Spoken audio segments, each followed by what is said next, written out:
দিয়ে গেলে কাটোয়া। কত বড় জ্যাম ছিল দেখো। হ্যাঁ ভাই, যাবি? চলো, চলে আসলাম আমরা ন্যাশনাল হাইওয়ের ওপর। রাইড করে ক্লান্ত হয়ে গেছে, এখানে দোল খেতে হচ্ছে, না হলে হচ্ছে না। সব জায়গা এইভাবে ঘুরে নেবো। ভালোই লাগছে। দাদা আমি খাচ্ছি এখন। সময় হলো 11:30।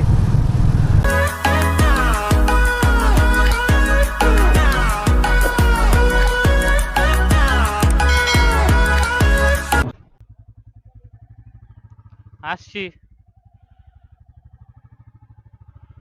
আসছি,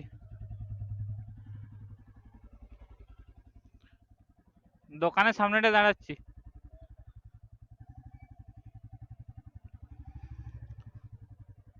চলো জার্নি স্টার্ট করলাম বাড়ি থেকে।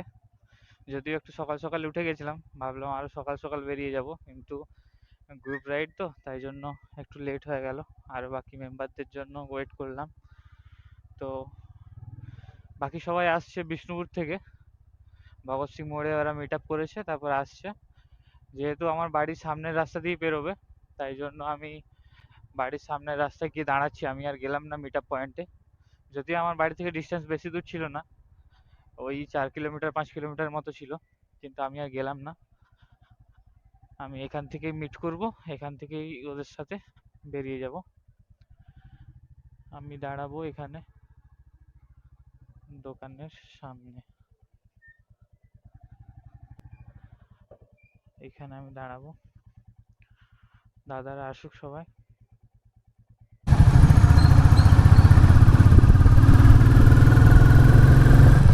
চলো, আমাদের রাইড স্টার্ট হয়ে গেছে। সামনে যাচ্ছে আমাদের সব বাকি মেম্বাররা গ্রুপের সবাই। সামনে পরপর 3টে বাইক আছে, তারপর আমি আছি, পেছনে আসছে দাদা।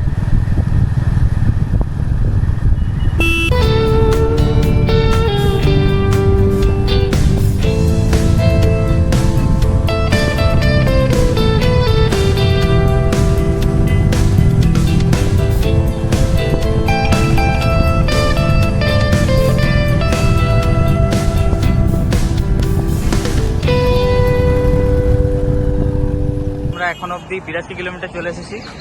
দাদারা সবাই ওখানে দাঁড়িয়ে আছে, তো এক এক করে শুনি দাদাদের কাছে কেমন লাগলো বলো। বলো দাদা, তুমি সুন্দর। তুমি দাদা বলো। হেভি একদম। দাদা এসছে, কোথা থেকে এসছো দাদা? আমি সারাপুর থেকে। বাস, বাকি আমরা সবাই বিষ্ণুপুর থেকে এসেছি একসাথে। দাদার সাথে এখানে একটু মিট হলো, আর ওদিকে দিদি আছে। দিদি বলো কেমন লাগছে তোমার? ফাটাফাটি লাগছে। আমরা বর্ধমানে কিছুক্ষণ দাঁড়িয়েছিলাম, বর্ধমানে কিছুক্ষণ দাঁড়িয়ে নিজেদের মধ্যে একটু গল্প করলাম, ইন্ট্রোডিউস করলাম। তারপর এখান থেকে আবার স্টার্ট করছি আমরা। সামনে আমাদের ব্রেকফাস্টের জায়গা আছে, ডিসাইড করলাম আমরা। তো দাদা এলো কলকাতা থেকে, দাদা আমাদের সাথে জয়েন করলো বর্ধমানে। বাকি আমরা সবাই এলাম বিষ্ণুপুর থেকে একসাথেই। তো দাদার জন্য আমরা একটু ওয়েট করলাম, দাদা এলো, দাদার সাথে একটু মিট করলাম, মিট করে আমরা এখান থেকে বেরিয়ে গেলাম বাইক নিয়ে। এবার যাব আমাদের ব্রেকফাস্টের ওখানে।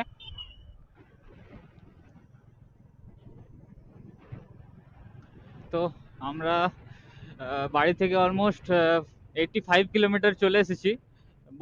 বর্ধমান থেকে আরও আমরা বেরিয়ে সামনের দিকে যাচ্ছি টুয়ার্ডস শিলিগুড়ি। আমাদের ডেস্টিনেশন আজকের হচ্ছে শিলিগুড়ি। তো যাই হোক, বাড়ি থেকে আমি ভালো করে ব্লগটা স্টার্ট করতে পারিনি, কারণ আমি বাড়ির বাইরে এসে দাঁড়িয়েছিলাম, দাদাদের জন্য ওয়েট করছিলাম। বিকজ দাদারা আসবে ওখান থেকে বিষ্ণুপুর থেকে, আমার বাড়ির সামনের রাস্তা হয়ে আসলাম।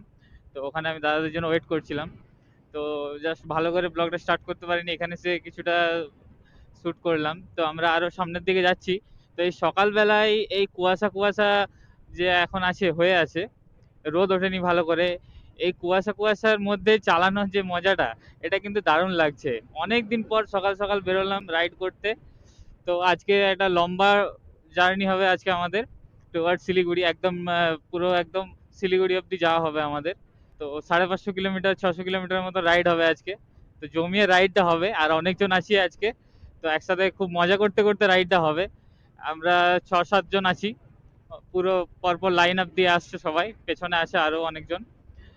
তো আজকে একদম জমিয়ে রাইড হবে। আর সকাল সকাল আমরা বেরিয়ে গেছি, কারণ সকাল সকাল রাস্তাটা একটু ফাঁকা তো পাবো, তো ওটার জন্য লাগবে। তো সকাল সকাল বেরোলে জ্যামটা কম পাওয়া যায়, রাস্তা খালি থাকলে ভালো চালানো যায়। আর এত গরম এখন, গরমের জন্য তো সকাল সকাল বেরোনোটা একদম ভালো, গরমে তো বাইক চালানোই যায় না। এখানে আবার কিসের জ্যাম? রেলগেট।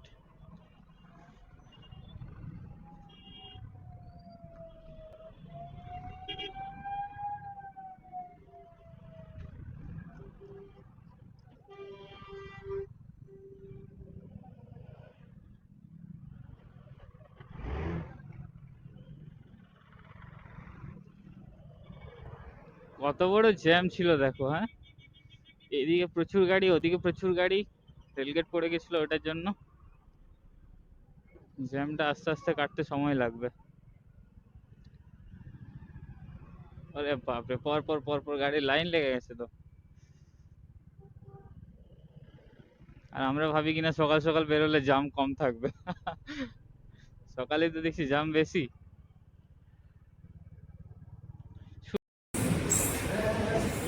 আগে ভিউ এনজয় করো, তারপর খাওয়া দাওয়া হবে। তো এখানে আমরা ব্রেকফাস্ট করতে এসেছিলাম, তো ব্রেকফাস্ট করতে বসে আমরা দেখলাম জানলার থেকে সুন্দর একটা দৃশ্য, তাই জন্য এটাকে আগে দেখলাম, তারপরে খাওয়া দাওয়া করলাম। এখন আমরা যে রাস্তাটার উপর দিয়ে বেরোচ্ছি, এই জায়গাটার নাম হলো থুরতুবা। তো এটা সিঙ্গেল ওয়ে, এটা ডবল ওয়ে নয়। আর রাস্তাটাও একটু ভাঙা ভাঙা টাইপের আছে। আর বাম্পার তো আছেই, স্পিড ব্রেকার বাম্পার এগুলো তো কমন, এগুলো তো সব রাস্তাতেই আছেই, যতগুলো সিঙ্গেল ওয়ে আছে। আর আমরা ডবল ওয়েতে যাব। আমরা মোরগ্রাম হাইওয়েটা যেখানে মিট করছে ওখানটাতে গিয়ে আমরা ভালো হাইওয়েতে উঠবো, এনএইচে উঠবো আমরা। তার আগে অবধি আমাদেরকে এরকম সিঙ্গেল লেন হয়ে যেতে হবে। যদিও রাস্তাটা কন্ডিশন ঠিকঠাকই আছে, বাট মাঝে মাঝে ভাঙা আছে। আর স্পিড ব্রেকার প্রচুর আছে, বাম্পার স্পিড ব্রেকার প্রচুর আছে। চাপ নেই, আজকে ওয়েদারটা একটু ভালো আছে, মেঘলা ওয়েদার আছে আজকে। আজকের এই ওয়েদারের জন্য এটা ঠিকঠাক, গরমটা কম আছে, রাইড করেও মজা লাগছে। সুন্দরভাবে আমরা লাইন আপ করে রাইড করছি, একজন একজন করে। আর গ্রুপ রাইডিং এর ক্ষেত্রে যেটা হয়, একটা রাইডার থেকে একটা রাইডারে একটু ডিস্টেন্স রাখতে হয়। অনেক সময় কি হয়, সামনে হঠাৎ করে কোনো গরু ছাগল চলে এলো বা কোনো কিছু চলে এলো, জন্তু জানোয়ার, বা সামনে কোনো বড় গাড্ডা চলে এলো, সামনের যে রাইডার আছে সে হঠাৎ করে হয়তো খুব জোরে ব্রেক করলো, তখন পেছনের জন যে আছে সে তো বুঝতে পারবে না হয়তো, পেছনে যে মারলো তার পেছনে আরেকজন মারলো। এটার জন্য একটু ডিস্টেন্স করে গেলে কি হয়, ডিস্টেন্স রেখে গেলে সেটার ভয়টা থাকে না। তুমি হয়তো অন্যদিকে কাটিয়ে নিলে, একটু সাইড করে ব্রেক করে দিলে, ব্যাস এই জিনিসটা হয় না। এই জন্য একটু ডিস্টেন্স রেখে চলতে হয়, যেটা আমরা ওইভাবেই চলছি। আর স্পিড লিমিটে রাখছি, যেহেতু সব রকম বাইকই আমাদের মধ্যে আছে, লোয়ার সিসি থেকে হায়ার সিসি সব রকমই আছে, সেই জন্য স্পিডটা নিজেদের লিমিটের মতো রাখছি, বা রাস্তার কন্ডিশন মতো আমরা স্পিড রাখছি।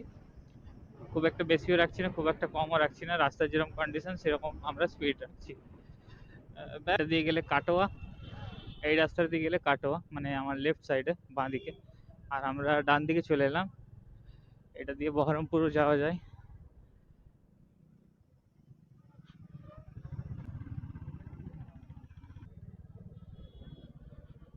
বাহ, চকটা খুব ভালো বানিয়েছে দেবদারু গাছ দিয়ে। বাহ, বেশ সুন্দর।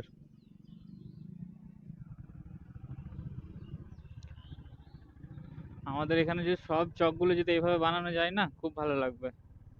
আমাদের এখানে কিছু কিছু জায়গায় চকগুলো খুব সুন্দরভাবে গাছ দিয়ে সাজানো থাকে, বাকি জায়গাগুলো থাকে না, ছাগলকে খাইয়ে দেয়, মানুষে নষ্ট করে দেয়, এই জিনিসগুলো খুব খারাপ। ভাই, যাবি? যাবি না? চল চাপ, একটা বাইকে চাপ। কোথায় বাড়ি? এখানে? কোথায় যাচ্ছিস? আচ্ছা আচ্ছা, ঘুরিয়ে নিয়ে আসতাম তোকে, চ। হ্যাঁ, ট্যাঙ্কে?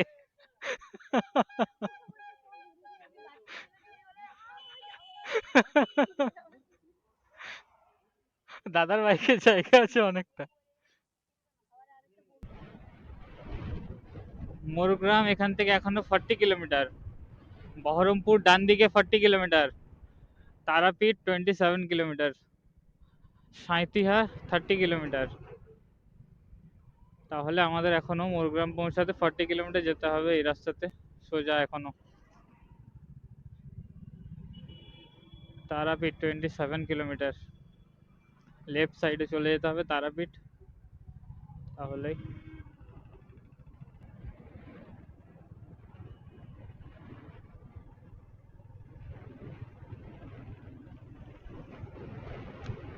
চলো, চলে আসলাম আমরা ন্যাশনাল হাইওয়ের ওপর। ওখান থেকে বাইপাস নিয়ে আমরা উঠে গেলাম ন্যাশনাল হাইওয়েতে। এবার সিঙ্গেল লেন ছেড়ে আমরা ডাবল লেনে উঠে গেলাম। আর রাস্তার কন্ডিশন তো সুন্দর থাকবেই, এনএইচ।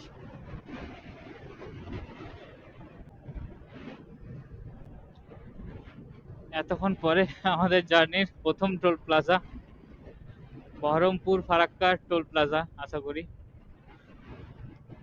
এখনো অবধি একটাও টোল পাইনি আমরা, কারণ আমরা ভেতরের দিয়ে রাস্তা দিয়ে আসছিলাম। আর বিষ্ণুপুর থেকে আসার সময় টোল নেইও সেরকম। এটাই আমাদের প্রথম টোল, যদিও বাইকে টোল লাগে না, তবুও টোল প্লাজা তো ক্রস করছি, ওটাই আর কি।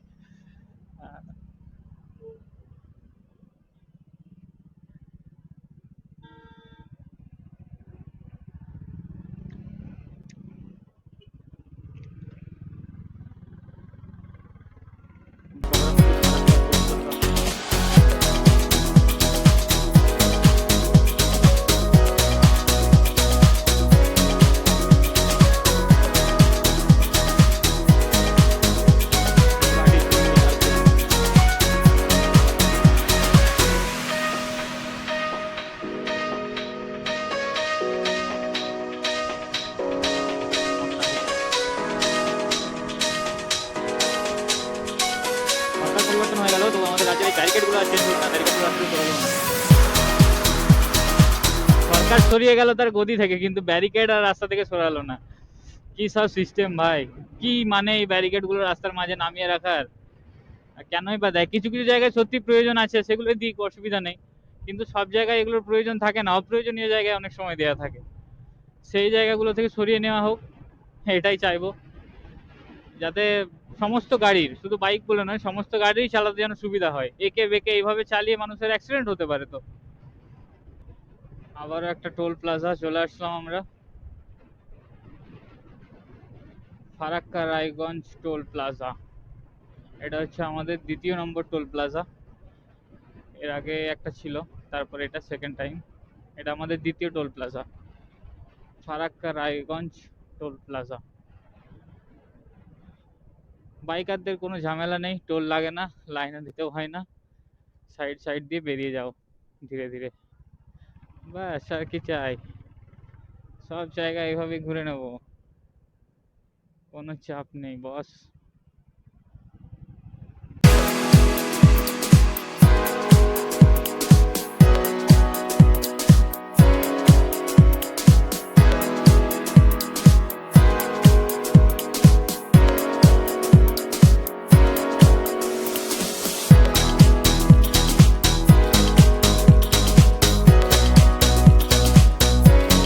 এরকম একটা প্রপার্টিতে দাঁড়িয়েছি, এটা একটা রেস্টুরেন্ট।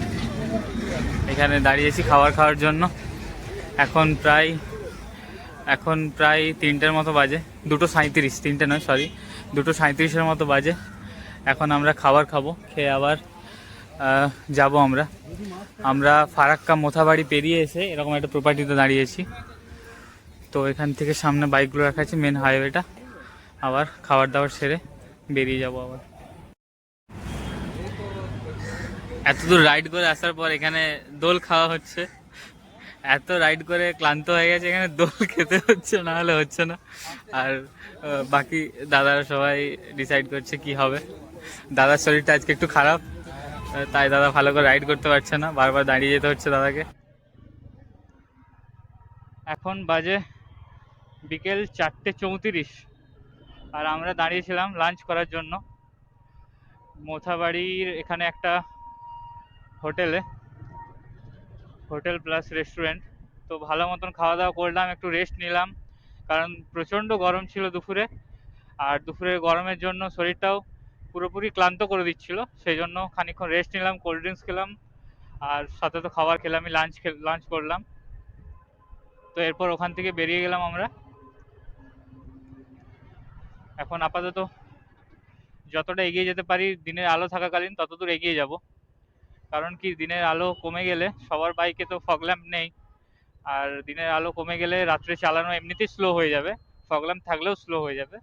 সেটার কারণে আমরা চাইছি না দিনের আলো থাকাকালীন দেরি করে দিতে। একটু সূর্যের আলোটা কমেছে, এই জন্য আমরা বেরিয়ে গেছি। আর রাস্তাটাও ভালো, যতটা পারি এগিয়ে যাই, তারপরে গিয়ে তো দাঁড়াবো আবার। একসাথে তো আর বেশি দূর যাওয়া যাবে না, 50 কিলোমিটার, 60-70 এরকম করে দাঁড়িয়ে যাচ্ছি আমরা। 50 থেকে 60-70 একসাথে চালাচ্ছি, তারপর আবার দাঁড়িয়ে একটু জল টল খেয়ে, চা খেয়ে আবার বাকিটা যাচ্ছি আমরা।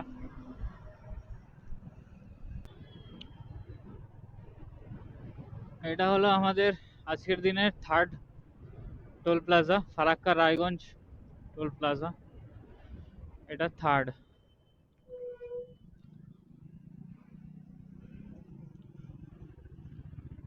টু হুইলার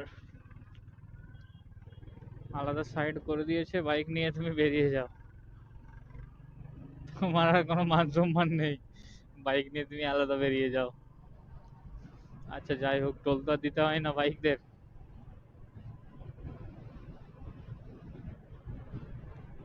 এখনো অনেকটা রাস্তা বাকি। হিসাব মতন আমরা রাত্রিবেলা 9টা-10টা নাগাদ শিলিগুড়ি ঢুকবো হয়তো।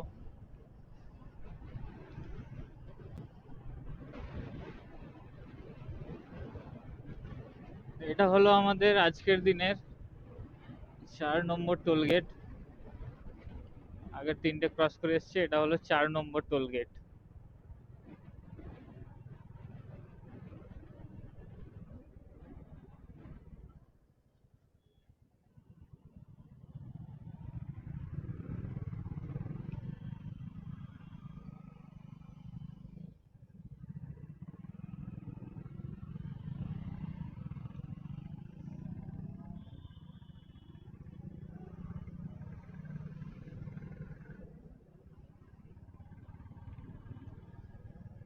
তো চলো, 4 নম্বর টোল গেটও ক্রস করে গেলাম। রাস্তা বেশ সুন্দর, আর আমরাও মোটামুটি সুন্দরভাবে আসছি। রাত্রি নামার আগে যতটা পারবো এগিয়ে নিই। রাস্তার ধারে দাঁড়িয়ে আমাদের ধোসা পার্টি চলছে আপাতত। এই একটা প্লেট, ওখানে দাদা খাচ্ছে। কেমন লাগছে দিদি বলো? ফুড রিভিউটা তুমিই দাও। আমার সব ভালো লাগে। তুমি বলো দাদা, কেমন লাগছে খেতে? খুব সুন্দর, আনএক্সপেক্টেড, যেটা তুমিও বলছিলে যে ভাবিনি যে এখানে এত সুন্দর ধোসা পাবো। একদম, আমিও ভাবছিলাম যে খেতে কিরম হবে না হবে, তারপর দেখলাম যে খেতে বেশ ভালোই লাগছে। দাদা আমি খাচ্ছি এখন, আর বাকিরা ওখানে বসে খাচ্ছে। এরকম একটা ধাবা, বাকি ব্যাপারটা খুব সুন্দর। ঘড়িতে সময় এখন 8টা 23, আর আমরা এখনো অবধি রাস্তায় কন্টিনিউ রাইড করছি। কিছুক্ষণ আগে একটা ধাবাতে দাঁড়িয়েছিলাম আমরা, ওখানে একটু চা খাওয়ার জন্য দাঁড়িয়েছিলাম, চা খেলাম, সাথে ধোসাও খেলাম। ধোসাটাও খুব টেস্টি ছিল। আর সামনে পড়বে আমাদের ডালখোলা, ইচ্ছা ছিল ডালখোলাতে দাঁড়ানোর, কিন্তু তা হলো না, কারণ আমাদের হেলমেটের ভাইজারগুলোতে প্রচুর পোকা এসে পড়েছিল, দেখা যাচ্ছিল না, সে ওগুলো ক্লিন করার জন্য দাঁড়াতে হয়েছিল। সেই জন্য একটু চায়ের ব্রেকটাও নিয়ে নিলাম আমরা ওখানেই। চা খেয়ে তারপর রাইড স্টার্ট করলাম আবার।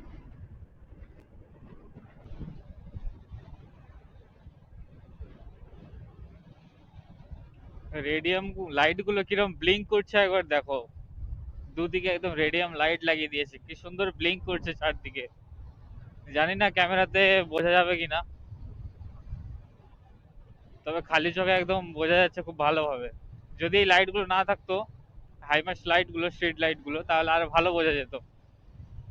আমরা এখন আছি কিষানগঞ্জ ক্রস করে এলাম, এটা কিষানগঞ্জের কোন একটা ব্রিজ, জানি না কি ব্রিজ, ফ্লাইওভার করেছে, তো ওটা ক্রস করে আমরা যাচ্ছি। এমনিতেই ফ্লাইওভার সুন্দর, তারপরে লাইট দেওয়া আছে, তারপরে এই ব্লিঙ্ক করছে এই রেডিয়াম লাইট গুলো দেখে তো আমার খুব ভালো লাগলো, তাই ক্যামেরাটা অন করলাম, বেশ সুন্দর লাগছে। আর সুন্দরভাবে আমাদের রাইডও চলছে। এখন বাজে 9:20। জানি না কতক্ষণ লাগবে আমাদের।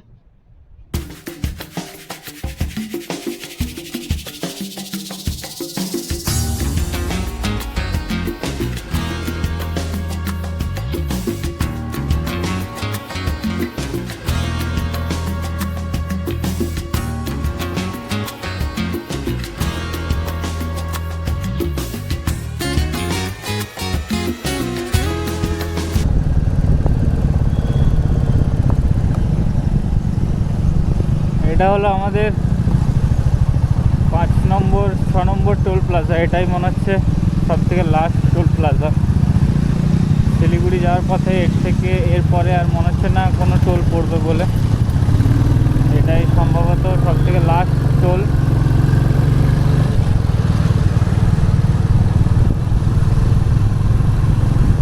শিলিগুড়িও আর এখান থেকে বেশি দূর নেই, খুব কাছেই চলে এসেছি আমরা শিলিগুড়ি।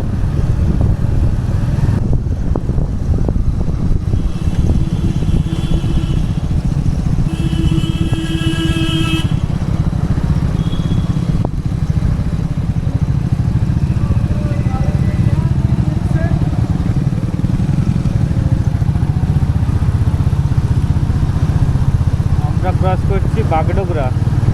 আর এখন সময় হলো 11:30। আমরা এতক্ষণে বাগডোগরা ক্রস করছি। এরপর এখনও শিলিগুড়ি এইখান থেকে ডিস্টেন্স এখনও 10 কিলোমিটারের মতো।